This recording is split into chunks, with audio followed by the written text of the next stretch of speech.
All right, so I'm a little late to the party, but we're going to talk about GTA 6 and whether it's going to be woke. This is coming from that Park Place. They did an article fairly recently about this and really did a good job of outlining all the stuff that I was talking about a while ago with a previous video I made. But there's some other stuff I wanted to talk about in addition to this article and talk about whether I really do think that GTA 6 is going to be the great crowning achievement of Rockstar or the biggest failure in the AAA industry in whatever year it happens to be released in, because we're still not sure whether they're going to release it, this year, next year, the year after, 2036, who knows? Because the way that that things have been going, I mean, there was some offhanded comments about, oh, well, we don't want to release it during a Trump presidency or something to that effect. So that's an interesting aspect of this, and that kind of tells on them a little bit. But yeah, we still don't know what an actual release date is going to look like. My suspicion is still 2025, 2026, but who knows?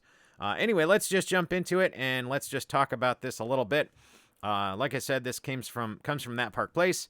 They did a really good job. I recommend reading the whole article.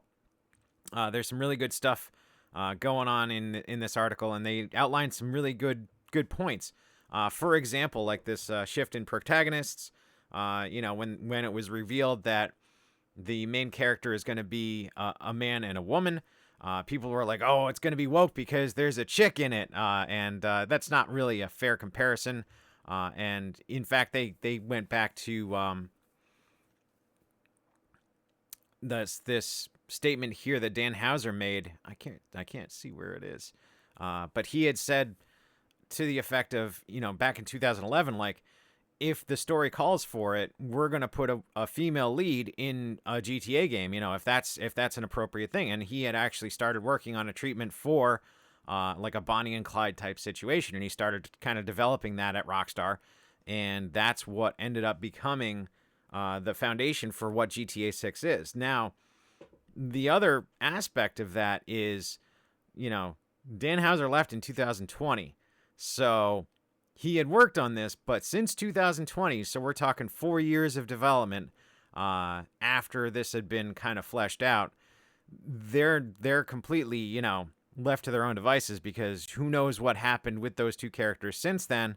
And there's another little thread here we're going to get into in a minute, but Dan Houser was always very much a proponent of making fun of everybody, and he was like driving that whole concept of, everybody is worthy of ridicule. However, he did leave the company in 2020, and so this story has been progressing without his leadership since then. Also, other notable departures in 2023: Michael Unsworth, another veteran, we're reading right here, another veteran writer and key creative behind GTA 4, 5, and Red Dead Redemption 2, also left the company. So these are very suspicious departures, but the 2020 departure is really interesting because that is when we started to notice some rather interesting things happening at Rockstar. And in fact, right down here, this is another aspect of it. And a troubling pattern emerges when examining certifications held by Rockstar employees, particularly among senior members. At least 60 employees have completed a course called Unconscious Bias, with many of these certifications being awarded between 2020 and 2021, the same period in which Dan Houser left the company. So it sounds like, if you were to kind of speculate on this, the bigwigs, the forces driving this company were heading in that woke direction. We're trying to push this DEI certifications, these DEI classes and everything on everybody. And Dan Houser wasn't interested in having any part of that, and he left the company because of it. Now, that's kind of what this is suggesting, and I wouldn't be surprised if that was the case. I don't think we'll ever know. Dan Houser is extremely reclusive. He's not going to be one to talk about this, and neither is Rockstar at this point. So it's likely we'll never know for sure. But that unconscious bias training, that is a bit concerning. I mean, especially with having 60 employees completed it. It was probably required by a certain level of employee at Rockstar, which is why that number was so high. And so, I mean, unconscious bias training is basically the whole DEI core structure. It's part of that whole network of DEI concepts. So it's not surprising that you'd have to take that such a class. In fact, I mean, it's not surprising that in any major corporation that you'd have to do this. I've had to do these kind of things, maybe not unconscious bias specifically, but the DEI is a thing in corporate structures, and it's going to be for many years still. However, it is something that seems to be a death knell for those corporations. In fact, any of the corporations that I had to go through DEI training for, they're either not around now or they got bought by somebody bigger. They don't exist like they did when I was there. So let that be as it is. But yeah, that's kind of where we're at here. So going further, though, I mean, beyond just the unconscious bias, I mean, you can see that Rockstar has kind of really adopted these DEI policies over the years, and we're going to get into that as well. But is that a signifier for what GTA 6 is going to be? I would say probably yes. Now, normally, if you're just talking about, corporate training, like, oh, everybody has to take this and that's the end of that, it may not spell a death knell for the company and it may not infect the game itself. However, with gaming, it's very much a cultural thing, it seems, with these studios. It very much gets deeply rooted into the foundation of the company. And the reason why that I've noticed is that to get ESG funding, there are certain qualifications to get that score up, to get those DEI dollars in your coffers. And one of those things is to not only train your employees to DEI policies, but also project those DEI policies into the product you're creating. And for games, it would be the games that they're making. So to get DEI dollars, they're gonna make their games very DEI friendly, very ESG friendly. And for example, we can actually go over here and look at Sustainalytics.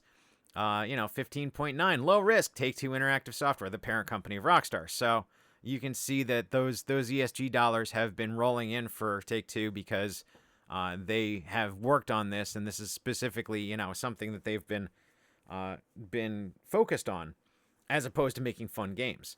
Going a little further, though, we're going to actually talk about some other things like their DEI at Rockstar Games. This is from Glassdoor. What do employees from different demographic backgrounds think about diversity, equity, and inclusion in Rockstar Games? Read what Rockstar Games is doing to promote DEI in the workplace and how the company supports individuals of varying gender, ethnicity, age, sexual orientation, religion, and other attributes. They certainly don't seem to care much about the religion part, but unless you're Muslim, I mean, that's okay. For now, at least. So, yeah, ratings 4 stars out of, I guess, 5. And, people are pretty happy about how very woke Rockstar Games is. So, there's some 287 ratings, so that's pretty substantial.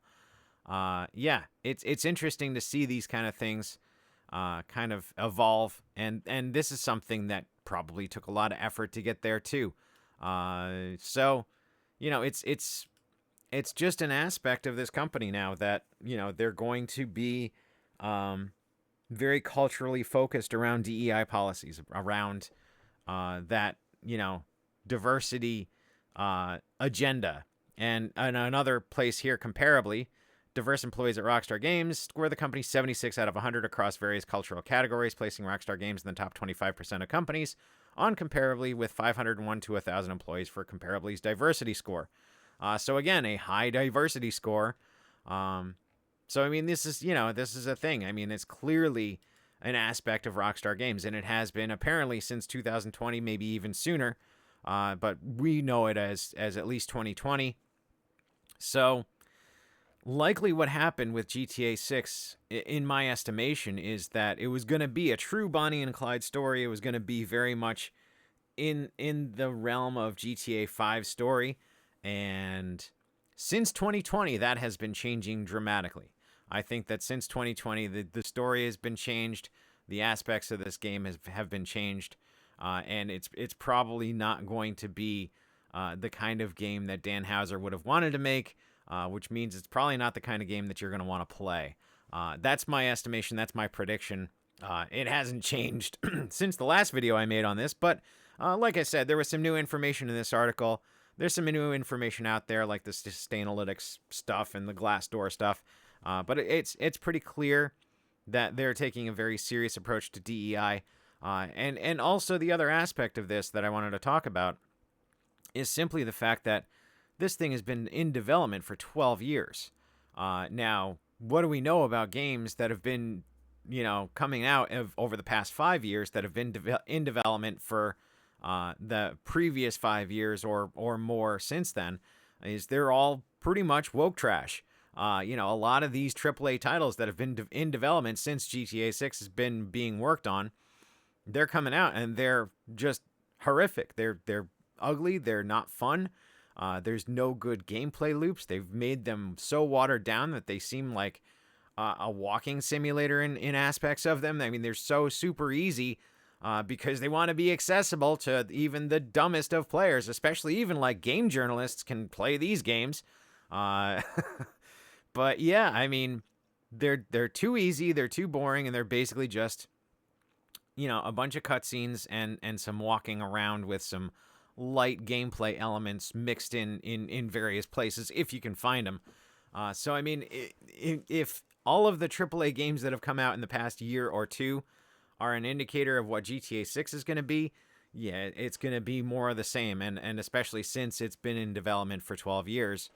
It's very slow to steer these ships.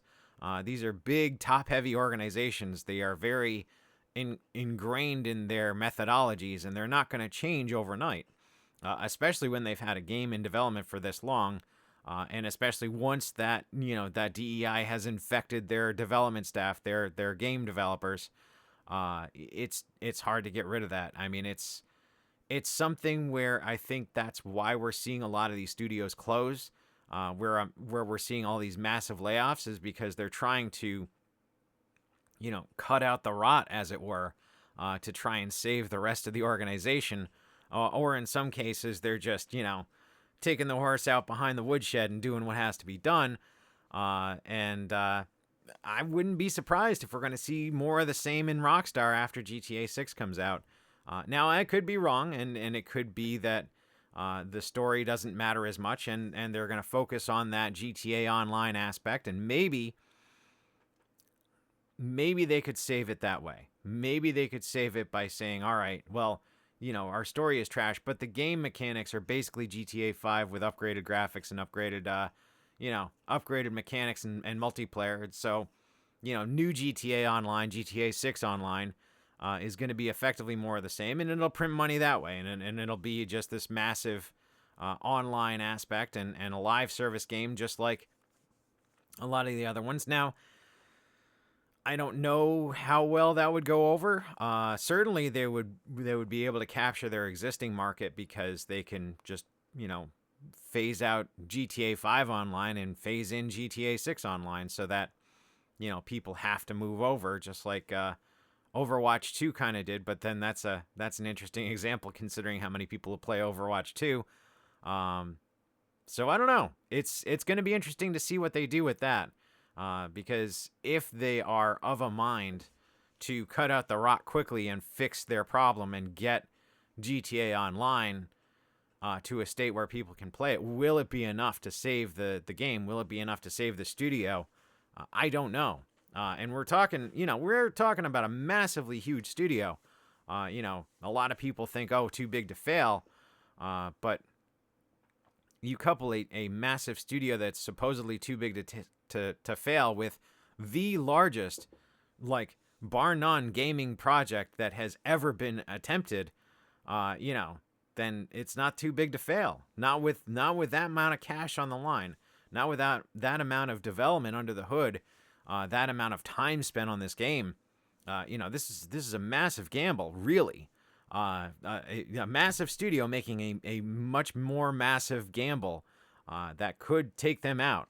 And boy, that would be a spectacular failure, if anything. But we won't know until it comes out. Now, I could be totally wrong, and GTA 6 could be awesome. And maybe they kept the Bonnie and Clyde aspect, and it's a lot of fun, and everybody enjoys the story. I'm thinking that's probably about a 5% chance of that happening, and a 95% chance of us pretty much just getting, where is it? Yeah, of us getting, yeah, Star Wars Outlaws, but in Vice City. So there you go. That's the video I got for you guys. Hope you enjoyed this. If you like these kind of videos, subscribe to the channel, and I will talk to you guys later.